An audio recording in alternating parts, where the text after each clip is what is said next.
Breaking news, it's a big night in Wisconsin as the GOP field will get larger tonight as we are awaiting Scott Walker's official announcement that he is running for president of the United States in 2016. We're going to bring you that live, this whole speech, and we're also going to explain it all to you from Waukesha County Expo Center right there in the heart of Wisconsin. It's a Milwaukee suburb, probably is the best place for him to go. Scott Walker should be at the podium any minute now. Now, according to polls, Walker's running second nationwide to Jeb Bush. That's a poll that puts together a lot of other polls, and right now he is the favorite in Idaho. But first, political maneuvering around the world, dominating headlines, including a step closer to a deal increase that helped our stock market rocket much higher today. While the Greeks are going to have to pay up for years of living beyond their means, we're talking lavish promises made by politicians. The leading Democratic candidate in America just upped the ante on free stuff as well as the war against the rich. Hillary Clinton, speaking right here in New York City, outlined more of her economic program, and it's more or less summed up like this: tax spin, shame spin, redistribute spin, repeat. Hillary, of course, has gone far left in her bid to win the White House. The question is, will it work? Joining us now, former Senator from Massachusetts, Scott Brown, Tammy Bruce, Fox News political contributor, Jim Awad, Plimsoll Mark Capital Managing Director, and Richard Grinnell, Fox News political contributor. Senator Brown, I want to go to you first. This populist message has worked for the last several years. Maybe it'll work again? Well, here's the problem. Bernie Sanders is taking her to the far, far left, an avowed socialist, one of the most liberal people in the United States Senate, and he's gaining momentum. There's in New Hampshire in particular, within the margin of error. So what does that mean? In New Hampshire in particular, you have the independents who can actually play. They can go Democrat or Republican in the primary. Because there's so many Republicans, they'll probably go to the Republicans. So what does that leave? That leaves the Democratic base in New Hampshire ready to vote, and they're very liberal. And so she's got some problems. She's got some trust issues. So she's going to continue to go further and further to the left, and Bernie's driving that train. You know, Richard, though, I guess if you've got trust issues, there you have the Democratic candidates. We're up to 5 of them now officially. Some scuttlebutt about Biden coming in. We'll deal with that when it happens. But, Richard, want to ask, if you do have trust issues and you do have a few problems, maybe promising more goodies is a way to sort of get people to forget about it. Well, it's certainly helping you on the left if you do that. Look, I think her trust issues go very deep.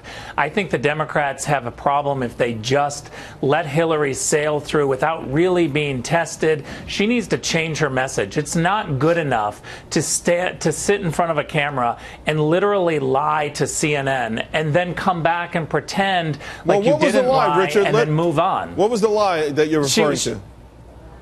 She was blatant in her denial that she ever had a subpoena.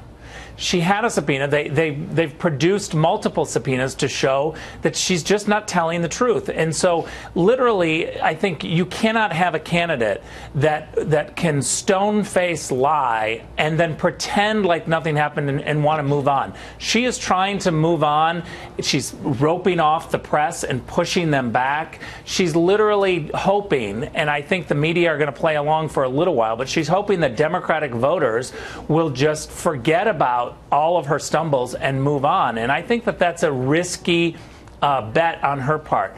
I have seen so many Democrats really begin to say, I'm not so sure that she can win. She's got a lot of fundamental problems. Maybe we should look to somebody else, which is why you're hearing about Biden. But on that point, though, Senator Brown, I just want to go back to you on this, because on that point, we hear, Teflon Hillary, the Clintons have gotten away with a lot of things for a long time. Things just simply don't stick when people actually go into the voting booth. So should the Republicans, whoever the eventual candidate is, and even during the primary process, be focused on Clinton on the economy or some of the other things like straightening the emails, the untrustworthiness, and those kind of things?